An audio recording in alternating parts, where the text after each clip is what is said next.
Hello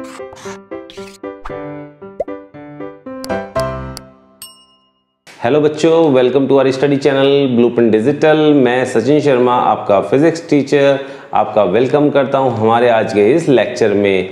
तो हमारा आज का लेक्चर है अध्याय 10 विकिरण तथा द्रव्य की द्वैत प्रकृति, dual nature of radiation and matter.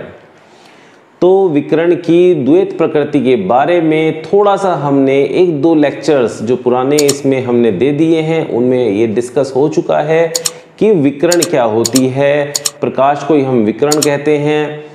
और इसके अलावा हमने वहाँ बताया कि प्रकाश की प्रकृति कैसी होती है, वो जो है द्वैत होती है। तो वो द्वैत किस तरह से होती है, यानी ड्यूअल नेचर कैसे होता है प्रकाश का, विकिरण का, वो ऐसे होता है कि प्रकाश तरंग की भांति भी व्यवहार करता है, जो कि प्रकाशिकी में हमने पढ़ा कि प्रकाशिकी में जो तरंग का या फिर कह लीजिए प्रकाश का परावर्तन, अपवर्तन, विकिरण या आपका व्यतिकरण, ध्रुवण, विवर्तन जो हो रहे हैं, वहाँ घटनाएं जो हो रही हैं, परिघटनाएं जो कही गई हैं प्रकाश के लिए, वो सारी तरंग रूप पर आधारित है, यानी कि प्रकाश की तरंग प्रकृति पर वो आधारित है।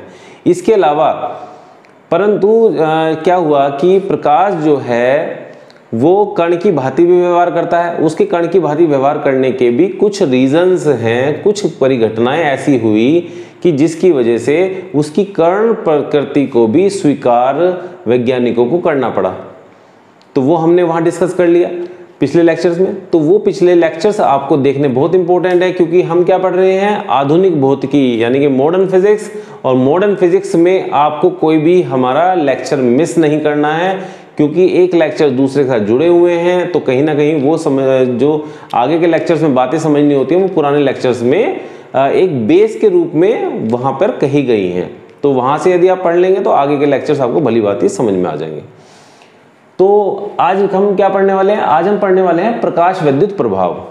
तो प्रकाश विद्युत प्रभाव स्पेशली इस चैप्टर के अंदर, जो कि चैप्टर है इसमें प्रकाश विद्युत प्रभाव ज़्यादातर पढ़ा जाएगा और इसी के ऊपर लगभग न्यूमेरिकल्स भी आते हैं एग्जाम्स में। और प्रकाश विद्युत प्रभाव इतना इंपॉर्टेंट चैप्टर है कि यहाँ थियोरेटिकल क्वेश्चंस भी बनते हैं, चाहे वो विस्तृत उत्तरीय भी बन जाता है, अति लघु उत्तरीय और लघु उत्तरीय में भी इससे क्वेश्चन बन जाते हैं इस चैप्टर से। तो ये चैप्टर बहुत ही इंपॉर्टेंट है, लगभग 5-6 वीडियोस इसकी चैप्टर्स की बनेगी इस चैप्टर की, तो आपको सारी वीडियोस वो देखनी है। तो चलिए स्टार्ट करते हैं प्रकाश विद्युत प्रभाव यानी कि फोटो इलेक्ट्रिक इफेक्ट। तो फोटो इलेक्ट्रिक इफेक्ट क्या हुआ कि सर हेनरिच हर्ट्ज थे, सर हेनरिच हर्ट्ज जो कि एक वैज्ञानिक थे, उन्होंने क्या किया कि जब वे विद्युत चुंबकीय तरंगों की उत्पत्ति के बारे में अपना प्रायोगिक अन्वेषण वे कर रहे थे, तो उस टाइम पे उन्होंने इस प्रभाव को देखा, प्रकाश विद्युत प्रभाव की उस समय पर खोज की इन्होंने। ठीक है, इसी वजह से जो मेन इनका जो आता है वो नाम इनका आता है कि हर्ट्ज जो थे, इन्होंने ही इसकी उत्पत्ति के बारे में बताया कि प्रकाश विद्युत प्रभाव होता है और किस प्रकार से होता है। तो इसका श्रेय इन्हीं को जाता है स्टार्ट करने का, इस खोज का जो स्टार्टिंग है वो यहीं से हुई। इसके बाद हर्ट्ज ने क्या देखा, हर्ट्ज ने कुछ प्रयोग करने की कोशिश की, प्रयोग देखा, तो प्रयोग करा। तो प्रयोग में उन्होंने देखा कि जब विसर्जन नलिका के कैथोड पर पराबैंगनी प्रकाश डाला जाता है तो वह विद्युत विसर्जन अधिक सुगमता से होता है। इसको थोड़ा सा लाइन को समझिए क्या कह रहा है ये। एक तो आती है बात इसमें विसर्जन नलिका। तो विसर्जन नलिका क्या होती है, तो विसर्जन नलिका को आप ऐसे समझ सकते हो जैसे कि गैस चैम्बर। कैसे समझ सकते हो, गैस चैम्बर, गैस चैम्बर समझ गए, नहीं समझे? तो गैस चैम्बर क्या होता है, गैस चैम्बर जैसे कि आप एक बल्ब होता है, बल्ब देखा है आपने, तो बल्ब के अंदर क्या होता है, गैस, एक तरह का गैस चैम्बर ही होता है वो, परंतु उसमें से पहले सारी गैस पूरे उसकी निकाल दी जाती है, उसे निर्वातित कर दिया जाता है, यानी कि उसके अंदर वैक्यूम बना दिया जाता है। वैक्यूम का अर्थ यानी कि उसमें कुछ भी नहीं रहता है, सिंगल वायु भी नहीं रहती, किसी प्रकार की कोई गैस नहीं रहती है, तो उसे क्या कर देते हैं, निर्वातित कर देते हैं। तो बल्ब एक छोटा ऑब्जेक्ट हो गया, एक छोटी वस्तु हो गई। तो ये थोड़ी सी बड़ी होती है विसर्जन नलिका। क्या होती है, विसर्जन नलिका, ये बड़ी होती है, कोई नली होती है एक टाइप की, कोई लंबी चौड़ी बेलनाकार कुछ नली होती है, जैसे कि आप ये समझ सकते हैं इस प्रकार की कुछ नली होती है, जिसे क्या कर देते हैं, निर्वातित कर देते हैं, यानी कि उसमें से सब कुछ निकाल देते हैं, वायु वगैरह, गैस वगैरह, किसी प्रकार का कुछ उसमें कंटेंट नहीं रहता है, उसको हम किसी मशीन की सहायता से बाहर निकाल देते हैं। तो इसे कहते हैं विसर्जन नलिका। तो उस विसर्जन नलिका में कैथोड लगा दिया, कोई कैथोड के रूप में हम किसी प्रकार की वहां पर धातु का प्रयोग करते हैं। तो उस धातु को कैथोड और एनोड के रूप में वहां पर रखा जाता है, और उसमें से जो कैथोड है, कैथोड पर क्या डाला जाता है, पराबैंगनी प्रकाश डाला जाता है। यानी कि यदि मैं कहूँ कि इसके अंदर 2 हमने प्लेट रख दी धातु की, तो एक को हमने कैथोड बोल दिया, यहाँ पे एक यहाँ पे कैथोड हो गया और एक यहाँ पे एनोड हो गया। पर ये कैथोड और एनोड ऐसे ही नहीं बोलते हैं इसको, ये ऋणात्मक आवेशित होता है और ये धनात्मक आवेशित होता है। तो धनात्मक आवेशित होता है तो वो एनोड होता है, और ऋणात्मक आवेशित होता है तो वो कैथोड होता है। तो कैथोड और एनोड को इस प्रकार से विसर्जन नलिका में लेते हैं और इस पर जो है पराबैंगनी प्रकाश डाला जाता है, पराबैंगनी प्रकाश डाला जाता है। यानी कि प्रकाश कहाँ से आ रहा है, यहाँ से, इस वाले पर डलेगा कैथोड पर। तो कैथोड पर जब डलेगा तो विद्युत विसर्जन अधिक सुगमता से होता है, यानी कि इसमें से कुछ ऋणायन, क्योंकि ये क्या है, ऋण आवेशित है, तो इसमें से क्या निकलेंगे, ऋण आयन निकलेंगे। क्या निकलेंगे, ऋण आयन निकलेंगे। तो हेनरिच हर्ट्ज ने कहा कि जब विसर्जन नलिका के कैथोड पर पराबैंगनी प्रकाश आप डालते हैं तो विद्युत विसर्जन यानी कि ऋण आयनों का विसर्जन स्टार्ट हो जाता है और एक धारा बहने लगती है। वो धारा आपने कहाँ पढ़ी होगी, वो धारा आपने अपनी 12th की पेपर 1 जो पहली किताब है इसकी पार्ट 1 जो है उसमें आपको इलेक्ट्रिक करंट पढ़ाया गया होगा या आपने पढ़ लिया होगा। हेनरिच हर्ट्ज ने इतना कुछ बता दिया। अब इसके बाद कौन आ गए, अब 1 साल बाद, पहले कौन थे, हेनरिच हर्ट्ज 1887 में बात कर रहे हैं हेनरिच हर्ट्ज की। अब इसके बाद 1888 ईस्वी में आते हैं हॉलवेज जो कि एक वैज्ञानिक थे। इन्होंने अब अपना एक प्रयोग के द्वारा इसको समझाने का प्रयास किया। तो इन्होंने क्या कहा, थोड़ा सा पढ़ते हैं। तो हॉलवेज ने इसकी प्रायोगिक पुष्टि की, प्रायोगिक पुष्टि करके उन्होंने कहा हाँ सही कह रहे हैं हेनरिच हर्ट्ज कि ये प्रकाश विद्युत प्रभाव होता है। प्रकाश विद्युत प्रभाव क्या होता है प्रकाश विद्युत प्रभाव, इसकी पुष्टि कर दी। पुष्टि का मतलब इन्होंने बता दिया कि हाँ ये सही, इन्होंने जो पहले इन्होंने लिखा है या पढ़ा, इसको कुछ कहा इसके बारे में, वो सब सही है। ठीक है, अब पुष्टि कर दी तो पुष्टि के बारे में वो कुछ बताएंगे। तो क्या बताएंगे, तो उन्होंने बताया कि जब एक ऋणावेशित जस्ते की प्लेट, तो हमने मान लिया कि जस्ते की प्लेट है, किसकी प्लेट है, जस्ते की प्लेट है। तो ऋणावेशित मैंने बताया ऋणायन होते हैं इस पे, तो ऋणावेशित जस्ते की प्लेट पर पराबैंगनी प्रकाश डाला जाता है तो वह अपना ऋणावेश खो देती है। यानी कि एक ऋणावेशित प्लेट पर जब आप पराबैंगनी प्रकाश डालोगे तो वो अपना ऋणावेश खो देती है। ऋणावेश खो देने के बाद वो क्या हो जाएगी, या तो वो उदासीन हो जाएगी यानी कि उस पर कोई आवेश बचेगा ही नहीं, या फिर वो धनावेशित हो जाएगी। इसके बाद क्या आता है कि जस्ते की प्लेट पर क्या डाल दिया था, पराबैंगनी प्रकाश, वो ऋणावेशित प्लेट थी तो वो क्या हुई, ऋणावेश उसने अपना खो दिया।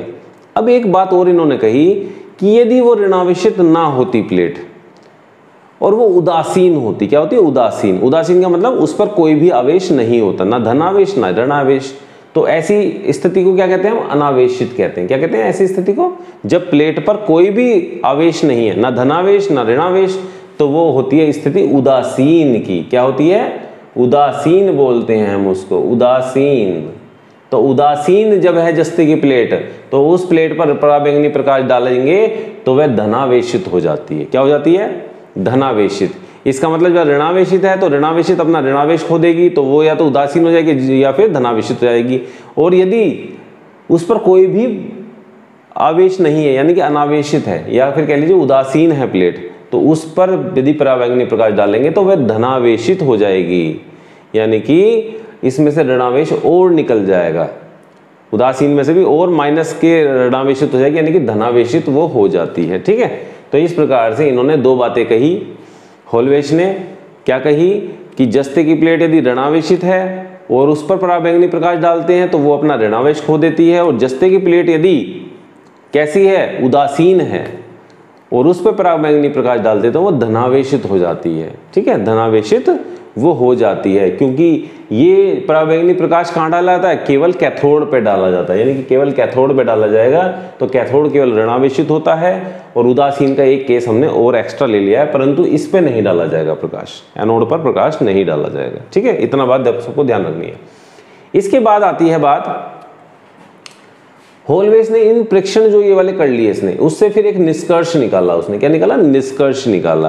भाई जो बात उसने पहले कह दी, अब उस वो निष्कर्ष पे तो पहुंचेगा ना किसी चीज पे, अब वो फाइनल तो कहेगा कि हाँ भाई ये है, अब मेरी तरफ से ये फाइनल हो गया। अब जो है किताब में अपने नोट्स में लिख दो कि जो है कि होलवेश की तरफ से ये चीज फाइनल हो चुकी है, तो उसको फाइनल अपना निर्णय देना था इस चीज पे, तो उसने अपना निष्कर्ष दे दिया फाइनल। क्या कहा होलवेश ने इन परीक्षणों से कि पराबैंगनी प्रकाश डालने पर जस्ते की प्लेट से ऋणावेशित कण उत्सर्जित होते हैं। अब एक चीज बताओ, जब इसे पराबैंगनी प्रकाश डाला कैथोड पर, ये ऋणावेशित थी, तो ये धनावेशित, ये उदासीन क्यों हो गई? इस पे से इसने ऋणावेश क्यों खत्म हो गया? ऋणावेशित जब खत्म हो रहा है तो इसका मतलब क्या है कि ये जो ये ऋण आयन है, ये ऋण आयन है, इसका मतलब इसे छोड़ के वो चले जाएंगे, ठीक है, इसमें से वो निकल जाएंगे। तो जब निकल जाएंगे तो इसका मतलब क्या हुआ कि ऋणावेशित कण उत्सर्जित हो गए। क्या हो गए? ऋणावेशित कण उत्सर्जित होंगे और उत्सर्जित होकर इसमें से बाहर निकल जाएंगे, या तो इधर निकल जाएंगे या फिर इधर निकल जाएंगे, ठीक है। वैसे जो कण होते हैं वो धनात्मक साइड की तरफ जाते हैं, इस तरफ जाएंगे, ठीक है, क्योंकि धनावेशित कहाँ पे है? प्लेट इधर, तो इधर की तरफ ये चले जाएंगे, ये निकलकर कहाँ चले जाएंगे? इधर चले जाएंगे, ठीक है, तो ये इधर चले जाएंगे। तो इसका मतलब उन्होंने क्या कहा कि जस्ते की प्लेट पर पराबैंगनी प्रकाश डालने पर वो ऋणावेशित कण उससे उत्सर्जित होते हैं और वो उससे दूर की तरफ चले जाते हैं। इसके बाद करते हैं हम बात फिलिप लेगार्ड की। किसकी बात करते हैं? Philip Legard. ये भी साइंटिस्ट, सब अपना हाथ आजमा रहे हैं। तो इन्होंने भी कुछ कहा, क्या कहा? इन्होंने कहा प्रकाश विद्युत प्रभाव का प्रायोगिक अध्ययन करने के लिए एक निर्वातित बल्ब में जस्ते की 2 प्लेट लगाई, जिनको एक बैटरी तथा एक धारामापी से उन्होंने जोड़ दिया। फिलिप लेगार्ड ने जो ये सब बातें कहते हुए आ रहे थे, कहीं हाल्वेश कह रहे हैं, कहीं हेनरिच हर्ट्ज कह रहे हैं, तो इन्हीं बातों का एक प्रायोगिक सत्यापन टाइप, ठीक है, प्रायोगिक सत्यापन कह लो या फिर कोई प्रयोग कह लो, कि इन्होंने ये कर दिया कोई प्रयोग, और इस प्रयोग को इस चित्र में दिखाया गया है। और उसमें इन्होंने क्या करा कि प्रायोग अध्ययन किया इन्होंने, और उसमें एक जो इन्होंने कहा था ना, यहाँ पे किसने कहा था? विसर्जन नलिका। तो यहाँ पे विसर्जन नलिका के रूप में एक बल्ब ले लिया। क्या ले लिया? बल्ब ले लिया, जो कि क्या था? निर्वातित बल्ब, यानी कि उसमें से गैस वगैरह सब कुछ निकाल दी गई है, और इसके अंदर 2 जस्ते की प्लेट लगा दी। तो जस्ते की प्लेट ये क्या है? ये क्या है भाई? ये कैथोड है। ये क्या है? ये जो ये वाली प्लेट है ये एनोड है। ये ऋणावेशित है, धनावेशित है। तो फिलिप लेगार्ड के इस प्रयोग के अनुसार इस वाली प्लेट को, यानी कि कैथोड वाली जो प्लेट है, जस्ते की जो कैथोड वाली प्लेट है, इसको ये बैटरी दी हुई है। क्या है? बैटरी। बैटरी देख लो, बैटरी है ये। तो बैटरी का ये ऋणात्मक सिरा है, धनात्मक सिरा है। धनात्मक सिरे को ये बड़ा बनाते हैं और ऋणात्मक सिरे को छोटा बनाते हैं। चित्र के अंदर ऐसा दिखाया जाता है। और ये धारामापी है। धारामापी में क्या होता है? धारामापी का मतलब गैल्वेनोमीटर। क्या है ये? गैल्वेनोमीटर। गैल्वेनोमीटर होता है। इसमें जो इसमें धारा बहेगी, यहाँ पर जो धारा बहेगी, इलेक्ट्रॉनिक जो धारा बहेगी, वो धारा इस धारामापी में जब जाती है तो इसमें विक्षेप आता है। क्या आता है? विक्षेप। जैसे कि धारामापी क्या होता है? इस तरह का धारामापी होता है और इसमें संख्याएं बनी होती हैं। जैसे यहाँ पे जैसे घड़ी के नंबर्स होते हैं, इसी प्रकार से इसमें संख्याएं बनी होती हैं, ठीक है। तो यहाँ मान लीजिए यहाँ 0 है। क्या है? जैसे कि आप समझ लो आपकी गाड़ी का मीटर, आप बाइक चलाते हो, कार चलाते हो, कुछ आपने बैठे हैं तो आपने मीटर देखा होगा उसका, तो मीटर में क्या होता है? यहाँ 0 होता है, और 0 के बाद यहाँ क्या होता है? यहाँ अचानक से यहाँ 20 की स्पीड, यहाँ 30 की स्पीड, यहाँ 40 की स्पीड, यहाँ 50 की स्पीड, और यहाँ तक पहुँचते हुए 100 की स्पीड, फिर 120, 160, 180, और फिर यहाँ पे 200 आ जाती है। तो ऐसे बनी होती है। ऐसे ही धारामापी भी बना होता है। इसमें भी इसी प्रकार से होता है कि जब धारा इसमें जाएगी, इसे कनेक्ट कर देंगे और धारा बहेगी इसके अंदर, तो इसका मान भी 0 से बढ़ना चालू हो जाएगा। ये सुई होती है इसकी, और सुई बढ़कर कहाँ पहुँच जाएगी? मान लो यहाँ पहुँच जाएगी, यहाँ पहुँच जाएगी, या यहाँ पहुँच जाएगी। तो ये विक्षेप दिखाती है। धारामापी में ये विक्षेप दिखाता है, और धारामापी का जो चिन्ह है वो ऐसे ही दिखाया जाता है, ठीक है। क्लियर है? कई बार क्या होता है कि मैं थोड़ा बेसिक ज़्यादा बताना स्टार्ट कर देता हूँ, तो कुछ बच्चों को शायद ऐसा लगता होगा कि सर तो बहुत ज़्यादा बेसिक चले जाते हैं, पर ये कुछ बच्चों की नीड भी है, ठीक है। कुछ बच्चे, कुछ जो स्टूडेंट्स हैं, वो कई बार क्या होता है कि बहुत माइनर चीज़ों को भी नहीं पता कर पाते, उन्हें पता नहीं चल पाता, ये कह लीजिए कि उन्होंने ध्यान नहीं दिया इस चीज़ पे, तो क्या होता है उनसे मिस होने के चांस हो जाते हैं। तो मेरा थोड़ा सा रहता है कि भाई कम से कम जब हम समझा ही रहे हैं तो थोड़ा सा और एक्स्ट्रा बता दें, तो उससे क्या होगा कि आपको समझने में आसानी हो जाएगी और ये आप कभी गलती नहीं करोगे, ठीक है, कभी गलती नहीं करोगे। तो जिनको पता है वो इसके लिए थोड़ा सा जो टाइम हम इसको कई बार समझाने में लगा देते हैं, तो इसके लिए फिर आप थोड़ा सा उस तरह से भी सोच के चलिए कि कुछ बच्चों को इनकी ज़रूरत होती है, ठीक है। तो ये हमने दिखाया धारामापी, बैटरी दिखा दी। अब क्या होगा कि जब हम इस पर पराबैंगनी प्रकाश डालेंगे, ठीक है, तो पराबैंगनी जब हम प्रकाश डालते हैं तो यहाँ जो ऋणायन है ये वाले, ये माइनस वाले जो ऋणायन है, ये धनात्मक प्लेट की ओर जाने प्रारंभ हो जाएंगे। इससे पहले क्या होगा, जैसे कि हम इस लाइन को पढ़ते हैं तो इसमें क्या कहा गया है कि जब जस्ते की ऋण प्लेट पर पराबैंगनी प्रकाश डाला जाता है, ऋण प्लेट पर पराबैंगनी प्रकाश डाल दिया तो परिपथ में एक धारा बहती है। परिपथ में क्या बहती है? धारा। ये धारा बह रही है, देखो ये धारा बह रही है, इधर से चलती है धारा और इधर जाती है। अब आप कहेंगे सर ऋणायन तो इधर जा रहे हैं, धारा इधर कैसे जाएगी? ये क्वेश्चन हो सकता है ना किसी का। तो ये जब ऋणायन इधर जाते हैं तो धारा उसकी विपरीत क्रम में ही बताई जाती है, ठीक है। ये हमेशा याद रखना कि ऋणायन जिस दिशा में जाएंगे धारा उसके विपरीत दिशा में ही बहती है। और एक चीज और ध्यान करके चलो, जिस तरफ ये बैटरी का धनात्मक हिस्सा होता है, ये धनात्मक हिस्सा किधर है? इधर है, तो धारा इधर ही बहेगी। धारा की जो दिशा होगी वो यही होगी, यानी कि प्लस से माइनस। बैटरी की जो दिशा होगी, बैटरी की दिशा से धारा की दिशा निर्धारित होती है, ना कि कैथोड और एनोड से। कैथोड और एनोड से केवल हम ये देख के बता सकते हैं कि इलेक्ट्रॉन्स जब इधर जा रहे हैं, यानी कि ऋणायन जब इधर जा रहे हैं, अभी इलेक्ट्रॉन्स के बारे में हमने कुछ नहीं कहा है, अभी हम कह रहे हैं ऋणायन जब इधर जा रहे हैं तो धारा क्या जाएगी? इधर जाएगी। यानी कि ऋणायन इधर है तो धारा हमारी इधर बहेगी। आई बात सबको समझ में? तो जब ऋण प्लेट पर पराबैंगनी प्रकाश डाल जाता है तो परिपथ में एक धारा बहती है, धारा बह रही है, और प्लेट पर पराबैंगनी प्रकाश डालना बंद कर देते हैं। और प्लेट पर यदि प्रकाश बंद कर देते हैं हम, तो धारा, परिपथ में प्रवाहित धारा भी शून्य हो जाती है। क्या हो जाएगी? परिपथ में धारा भी बंद हो जाएगी बहनी, क्योंकि यहां जब सब कुछ रुक गया, यहां प्रकाश नहीं पड़ रहा और यहां से ऋणायन नहीं जा रहे, तो यहां से भी धारा नहीं चलेगी। धारा तभी चलेगी जब यहां से ऋणायन बहेंगे, ठीक है। ये क्लियर है? अब इसके बाद जब ऋणायन तक की कहानी फिलिप लेगार्ड कह चुके थे, जो आपके फिलिप लेगार्ड थे, इन्होंने ऋणायन तक की कहानी कह दी।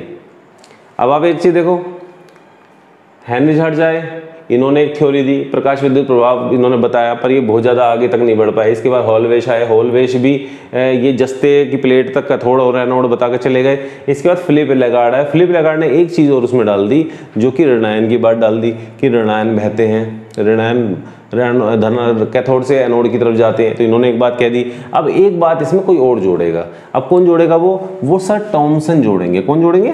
सर टॉमसन, जे टॉमसन, सर जे टॉमसन ये जोड़ेंगे इस बात को।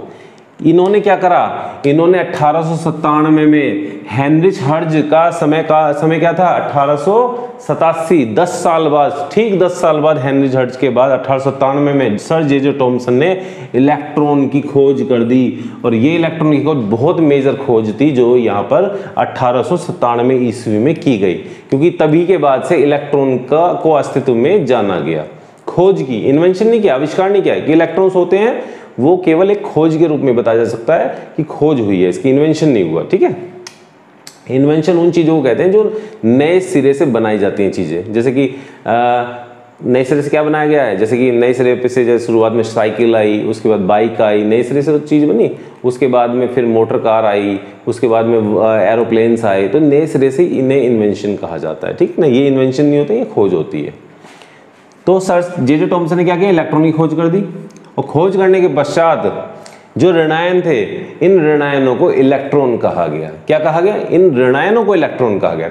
अभी तक इन ऋणायनों को कुछ नहीं नाम दिया गया था, केवल ऋणायन हम बोल रहे थे, पर ऋणायनों को क्या नाम दे दिया गया?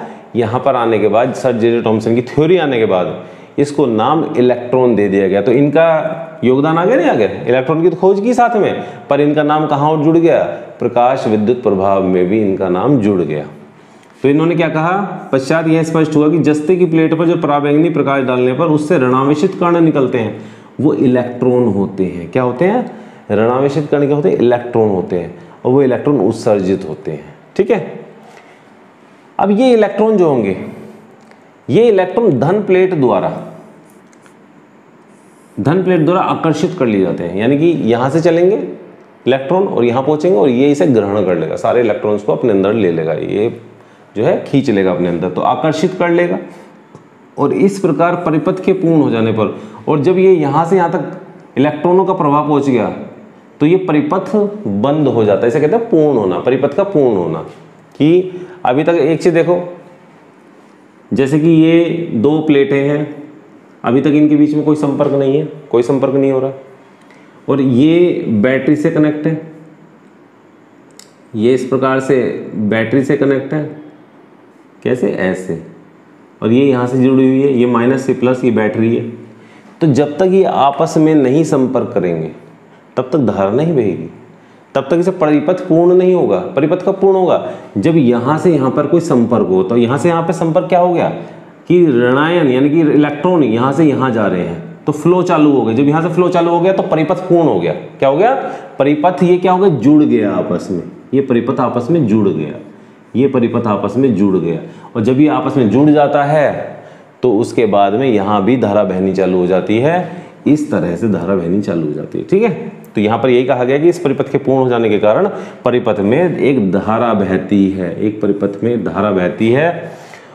और इसके बाद इसकी परिभाषा दी गई, किसकी, कि जो ये इलेक्ट्रॉन निकल रहे हैं इन्हें क्या कहा गया, वो यहाँ पे इस परिभाषा में बताया गया। तो ये परिभाषा है, इसे याद कर लेना, एग्जाम में पूछा जाएगा तो बताया ना जाके, इसे लिखा ना जाके, ये परिभाषा है, परिभाषा पढ़ लो। इसे क्या है, ये जब किसी धातु पर, ये धातु है, जस्ते की प्लेट धातु पर उपयुक्त आवर्ती का प्रकाश डाला जाता है तो धातु के पृष्ठ से इलेक्ट्रॉन उत्सर्जित होते हैं। ठीक है, इन इलेक्ट्रॉनों को प्रकाश इलेक्ट्रॉन कहते हैं। क्या कहते हैं इन इलेक्ट्रॉन, क्या कह दिया हम, प्रकाश इलेक्ट्रॉन कहते हैं, फोटो इलेक्ट्रॉन्स कहते हैं इंग्लिश में। तथा इस घटना को प्रकाश विद्युत प्रभाव, प्रकाश विद्युत प्रभाव या फिर प्रकाश विद्युत उत्सर्जन, इस घटना को कहा जाता है। जो ये घटना क्या हुई, प्रकाश आया, पराबैंगनी प्रकाश डला इस पे, इससे इलेक्ट्रॉन निकले, इन इलेक्ट्रॉन को फोटो इलेक्ट्रॉन कहा गया, यानी प्रकाश इलेक्ट्रॉन। और जो ये घटना हो गई, यहाँ पे धारा बहने लगी, और यहाँ धारा काय में, किस में हम धारा किस में हम नापेंगे, इसके अंदर। तो इसके अंदर जब हम धारा नापेंगे तो ये धारा मापी है, धारा मापी धारा नापी जाती है। तो ये जो प्रभाव घटना हो रही है, इस घटना को क्या कहेंगे, प्रकाश विद्युत उत्सर्जन। क्या घटना हुई, प्रकाश इलेक्ट्रॉनों का निकलना घटना है। क्या है घटना, प्रकाश इलेक्ट्रॉन का निकलना धातु से। तो ये घटना क्या कहलाती है, प्रकाश विद्युत प्रभाव या फिर प्रकाश विद्युत उत्सर्जन कहलाती है। फोटो इलेक्ट्रिक इफेक्ट या फिर फोटो इलेक्ट्रिक इमिशन कहलाता है। ठीक है, एक छोटी सी बात और रह गई, इसे और देख लो।